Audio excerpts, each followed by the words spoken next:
नमस्कार दोस्तों। आइए सुनते हैं मालती जोशी जी की एक और नई कहानी। कहानी का शीर्षक है चंद्रहार। कहानियाँ अगर आपको अच्छी लग रही हो तो वीडियो को लाइक जरूर करें और चैनल को सब्सक्राइब करना ना भूलें। आइए सुनते हैं। अम्मा, परसों मीनू आ रही है। आलोक ने माँ को सूचना दी। वैसे उसका मन तो था कि मीनू को एकदम माँ के सामने खड़ा करके चकित कर देगा, पहले से कुछ नहीं बताएगा, पर उसे डॉक्टर की हिदायत याद हो आई। अच्छी हो या बुरी, माँ को कोई खबर बहुत एहतियात से ही देनी है। किसी भी तरह का आकस्मिक धक्का उनके लिए खतरनाक हो सकता है।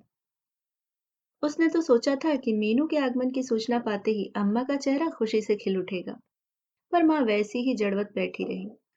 उनके चेहरे पर कोई प्रतिक्रिया दिखाई नहीं दी। अम्मा, सुन रही हो ना? परसों मीनू आ रही है। आ रही है तो मैं क्या करूं? अम्मा ने तुनक कर कहा। उससे कहो अभी क्यों आ रही है, सीधे मेरी तेरही पर ही आती ना, दो दो बार का खर्च बच जाता। कैसी बात कर रही हो अम्मा? ठीक ही तो कह रही हूँ।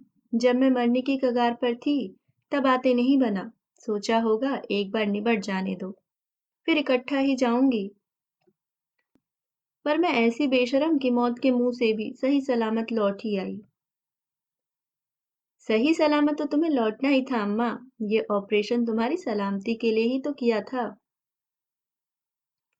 वह कुछ नहीं बोली, मुंह फुलाए बैठी रही। और प्लीज उससे उल्टा सीधा कुछ कह मत देना। गलती उसकी नहीं, हमारी ही है। हमने उसे खबर ही नहीं की थी। हमने मतलब अनु ने सोचा था कि मीनू आएगी तो वह उसकी ओर ठीक से ध्यान नहीं दे पाएगी। अनु को घर भी देखना था और अस्पताल में तुम्हारे पास रहना भी जरूरी था। मीनू कोई मेहमान थी, पराई थी, जो तुम लोगों से खातिरदारी की अपेक्षा करती?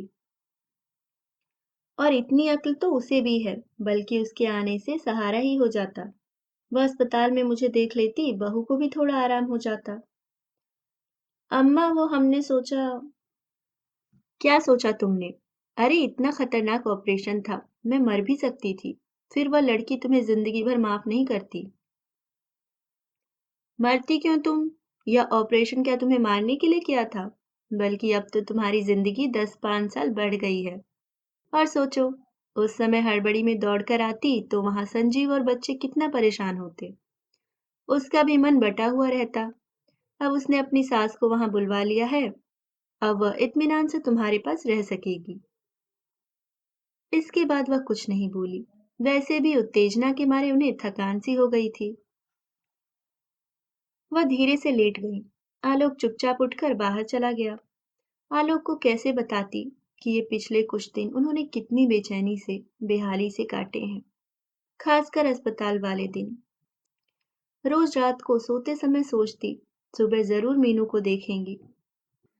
अम्मा की बाईपास की खबर सुनकर लड़की रुक ही नहीं सकती थी, पर पूरा दिन निकल जाता, न मीनू आती न उसकी कोई खबर। रात से फिर उनकी प्रतीक्षा शुरू हो जाती और हर दिन निराशा में बदल जाता। उन्हें गुस्सा आ जाता था, कभी कभी तो रोना आ जाता था, पर उन्होंने किसी से कुछ नहीं कहा। अपनी ही बिटिया की शिकायत किससे करती। रात भर उन्हें नींद नहीं आई। मीनू की पिछली छाया याद आती रही।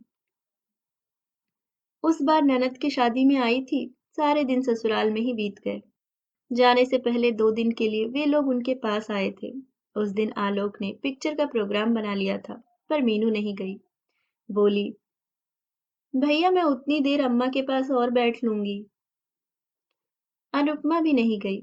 उस पर तो मेहमान नवाजी का सारा भार था। फुर्सत के क्षणों में अम्मा ने अपना सारा खजाना उसके सामने खोलकर रख दिया था। उतनी भारी साड़ियां पहनने का न तो अब उन्हें शौक रह गया था, न ताकत। चाहती थी कि बिटिया अपनी पसंद की चुन ले, बाकी वह बहू को दे देंगी। मीनू बोली, इतनी साड़ियों का मैं क्या करूंगी अम्मा? साल में मुश्किल से 8-10 बार पहन पाती हूँ। मेरी शादी वाली साड़ियां ही पड़े पड़े खराब हो रही हैं। और इन साड़ियों के तुम सूट तो बनवाने नहीं दोगी। उन्होंने फौरन साड़ियां समेट ली। खबरदार जो इन साड़ियों पर कैंची चलाई। जिनके पास नहीं होता वे बेचारे तरसते हैं, और तुम लोगों को ये दरिद्री लक्षण सोचते हैं। अच्छा साड़ियाँ छोड़ो, मैं चांदी के बर्तन तुम दोनों में बांट देना चाहती हूँ। अभी ले जाओगी या अगली बार? मैं हिंदुस्तान रहने आ जाऊंगी ना, तब ले जाऊंगी। अभी ले जाऊंगी तो देवरानी के लॉकर में पड़े रहेंगे। बाद में मांग भी नहीं पाऊंगी। इससे तो यहीं पड़े रहने दो। वैसे भी मुझे बर्तनों में इंटरेस्ट नहीं है। जाने से पहले तुम अपना चंद्रहार मुझे दे देना। एक एक लड़ अपनी दोनों बहुओं को पहनवाऊंगी।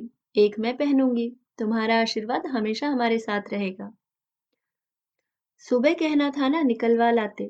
कल दोपहर की फ्लाइट है ना। 11 बजे चले चलेंगे। इतनी जल्दी नहीं है अम्मा। ना अभी मेरे बच्चे ब्याहने लायक हुए हैं, ना तुम अभी मरने जा रही हो। मरते समय क्या पता याद रहेगा भी कि नहीं। तो भाभी से कहती जाओ। और उसने तुरंत भाभी को आवाज दे दी। भाभी जरा सुनती जाओ। अम्मा क्या कह रही हैं? भाभी आंचल से पसीना पोंछते हुए हाजिर हुई। पार्वती जरा कढ़ाई चलाती रहना, मैं आ रही हूँ।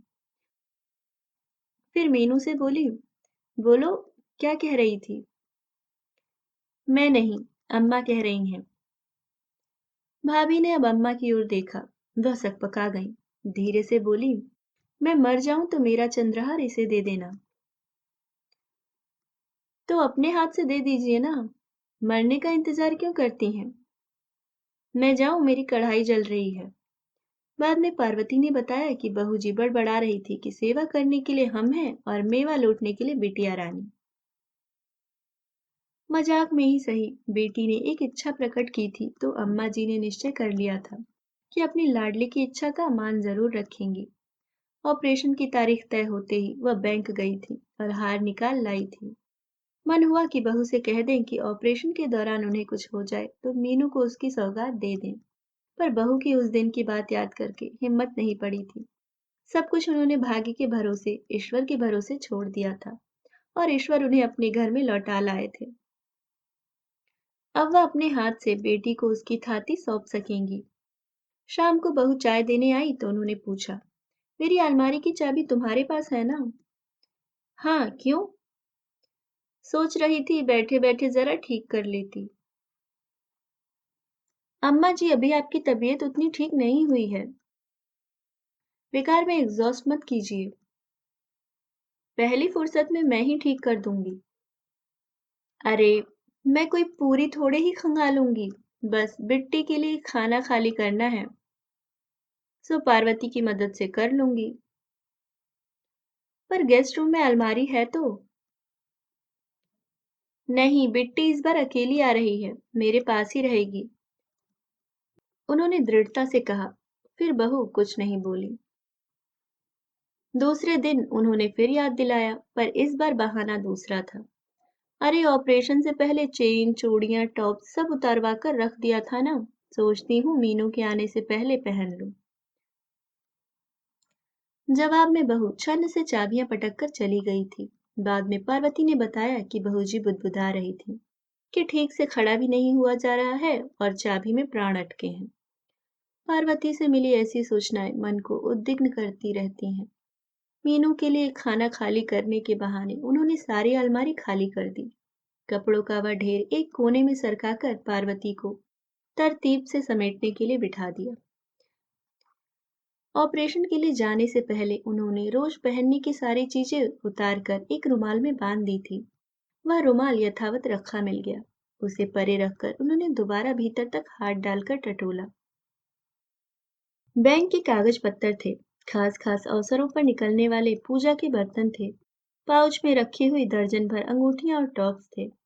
चांदी के गणेश थे। अमेरिकन डायमंड की चूड़ियां थी। मतलब कि सब कुछ था, पर वह मखमली बटुआ कहीं नजर नहीं आया। पता नहीं क्यों उन्हें एकदम थकान सी महसूस होने लगी।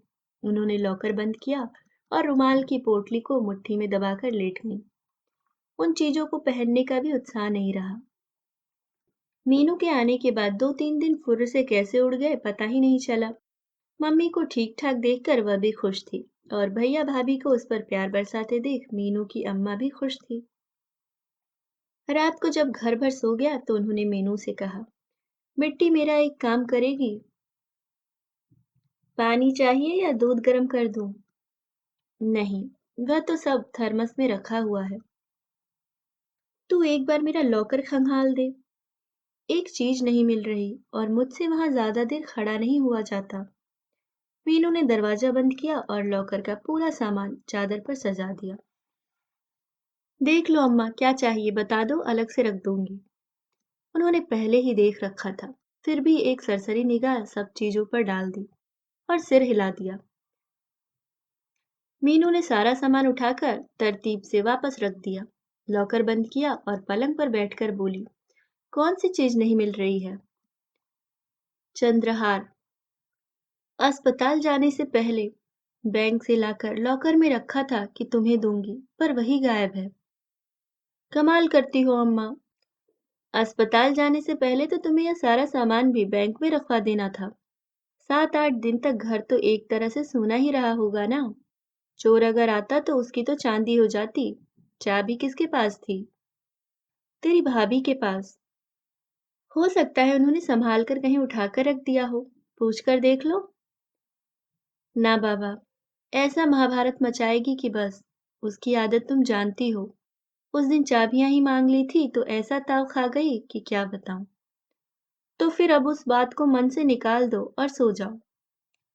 वह लेट तो गई और मीनू की तसल्ली के लिए उन्होंने आंखें भी मूंद लीं, पर किसी के कहने भर से कोई बात मन से निकल पाती है क्या?